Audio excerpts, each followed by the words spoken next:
What's up guys, Sagi here and welcome to another Tech Gear Talk. Today we're going to check out the all-new DJI Osmo Action. I just spent a couple of weeks shooting with it and putting it through some different tests, and I'm going to share the things that I like and the things that I didn't like. Now DJI obviously is known as a company that produces high-quality drones and gimbals, but last year with the Osmo Pocket, we saw the first sign that they're definitely interesting in diversifying their product lines. And they're definitely acting as disruptors here with the Osmo Action. Action cameras have definitely been GoPro territories for years, and the super popular Hero 7 Black made quite a splash. I was super curious to see how DJI's years of experience with mechanical stabilization would translate to electronic image stabilization. And I'll get to it later on in more detail, but I'm just gonna let you know I wasn't disappointed. I'm going to very quickly cover the major specs and then get on with the review. We've got a 1/2.3 CMOS sensor, got a wide f2.8 lens, up to 4K 60 video. We can shoot 12 megapixel still photos. We have an ISO range of up to 3200. We also have the Rocksteady digital image stabilization, time lapse, slow motion, and this camera is waterproof to 36 feet without a housing. There's a touchscreen display on the back, and probably the most anticipated feature, there is a front display. And finally, we have Wi-Fi and Bluetooth support, so you can control it via the DJI Mimo app. Okay, enough of that, let's get to the review. If you've ever looked at the action cam space, the design of the Osmo Action is very familiar. It looks like a GoPro.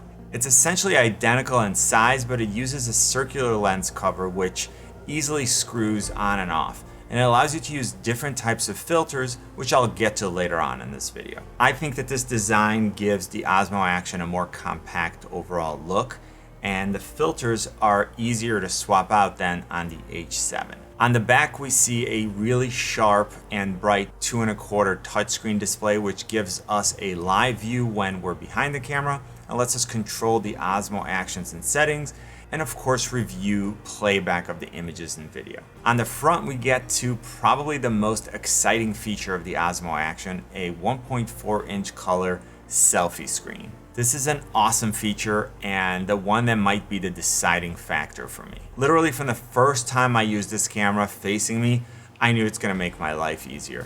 I'm not great at framing myself when I'm in front of the camera if I can't have visual feedback. And when I used other action cameras, I would think that I'm framed well, only to come home and realize that I shot a bunch of footage that's going to be useless. Now, there are plenty of people out there who don't have this problem, but for me and how I use it, the front-facing screen is such a good feature to have. If nothing else, it removes the doubt that I might have about framing and composition. Now, there are two buttons on the top, the on-off and the record button, which of course gives you the basic functionality you would expect. There is also a quick select button on the left side of the Osmo Action, which lets you very quickly switch between different shooting modes. What I like is that there is a way to store frequently used custom settings.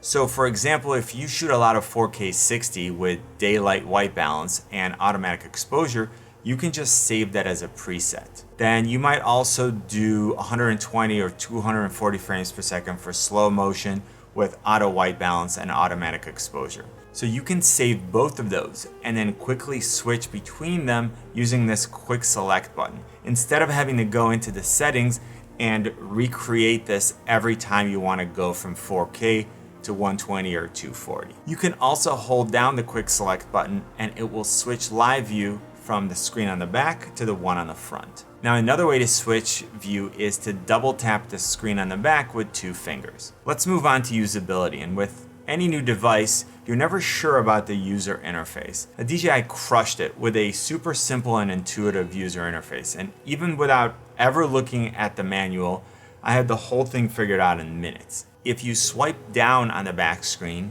you get all the basic setup options. You can do things like create profiles, control the screen brightness, lock the screen, and really control every setup feature that you would need. Now, swiping to the left brings up your video recording options, so you can select auto exposure or manual exposure. In auto, you can still control the max ISO as well as exposure compensation, which is great in certain situations. In manual, you're selecting both ISO and shutter speed so you can get the exact exposure that you're looking for. Now, when you try to get cinematic footage from the action, you're gonna run into an issue, and I'm gonna talk about it as well as the solution in the next section. Now, swiping up brings up different functions depending on what mode you're in. For example, you can select resolution, frame rates, and turn Rocksteady on and off if you're in video mode. Or you can set interval and duration for time lapse. Now, swiping to the right will let you see all of the images and videos that you have on the micro SD card. So like I said, super easy functionality. If you go ahead and connect the action to your phone, then the interface is even easier. And again, all of the functionality is integrated in a super intuitive way. You'll need to register your device with the DJI Mimo app before you can do anything, so just keep that in mind. And expect to do a firmware update when you get your device, but it's super simple once you're connected. Another thing that I really liked about using the app is that it allowed me to control everything when the action was mounted to my car. So I could start and stop video, change exposure, frame rates, and it was great to be able to have this type of remote control functionality. As far as battery life, I was getting about an hour at 4K 30, which is pretty good. If I was going to take it up snowboarding or something like that, I'd get at least one additional battery, probably two, and a charging hub. And I'll put some links in the description to a few good options. From a user experience standpoint, I absolutely love that the action is waterproof without the need for housing. This means that I never have to stop and switch housing to accommodate situations where the camera might get rained on or just get splashed. So again, from a real life use situation, it provided a great overall experience. All right, let's move on to image quality. And the Osmo Action can shoot video at 4K 4x3, 4K, 2.7K 4x3, 2.7K, 1080p, and 720. With 4K, we can go up to 60 frames per second, and with 1080p or Full HD, we can get up to 240 frames per second. Now, overall, the image quality is quite good, especially in good light.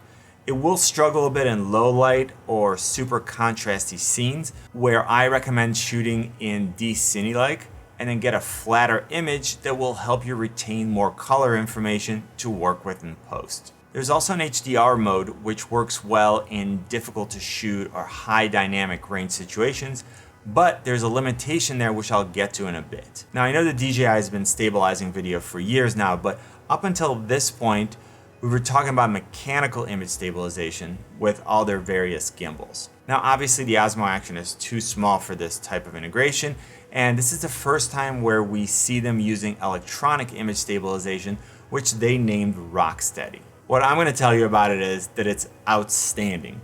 And I'll do a side-by-side with the Hero 7 in a comparison video, but it's super impressive. Even running with the camera on a GorillaPod, where I literally see the camera bouncing up and down like crazy, the Action yielded stable results. Now, I'm bouncing up and down in this image, but if you check out the background, it's really steady. I also tested the camera while running and just holding the camera with no GorillaPod and got good results. These are situations where you'd normally get absolutely sick watching video from DSLRs, mirrorless cameras, or even phones. Now, if you've watched any of my cinematic look tutorials, you know that you're gonna want your shutter speed to be twice that of your frame rate. But when you're shooting outside with the Action on a bright day, even at ISO 100, you're gonna see that the image is just way too bright. And this is where you're gonna wanna use an ND or neutral density filter, which will help you block some of the incoming light and let you get the proper exposure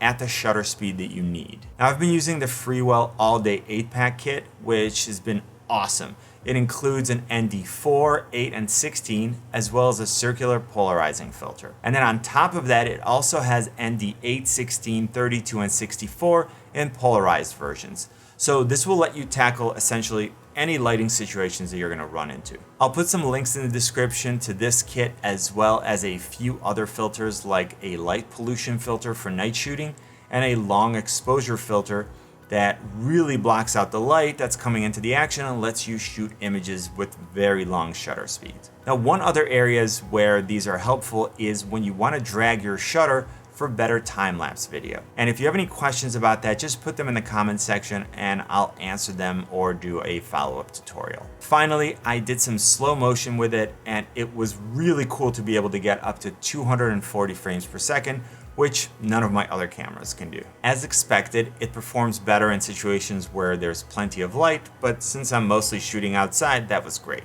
Moving to still images, you can get 12 megapixel images, but it's not something that I did a ton of. I usually have my iPhone with me and I'd rather use that for photography if I'm not using a real camera.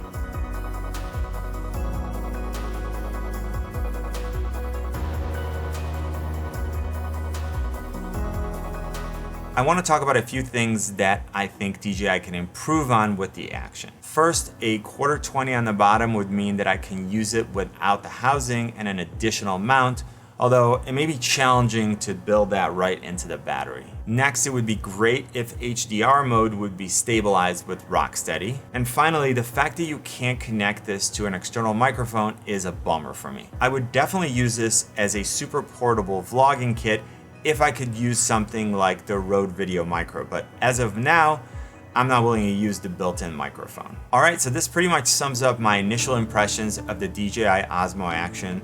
I'm gonna say that after using it for a few weeks, I'm pretty happy with the results. I'm definitely keeping it, and it's gonna be something that I take with me on the road. I'm happy with the image quality and the stabilization. It's very user-friendly, waterproof without the case, and what ultimately sold me on it was the front screen. I'm very interested in knowing what you think based on what you've seen so far. Is this a device that you would consider, and then why or why not? I really hope my first impressions video of the Osmo Action was helpful. If it was, please let me know by leaving a comment, giving this video a thumbs up, and if you haven't yet, join the community by hitting the subscribe and notification buttons.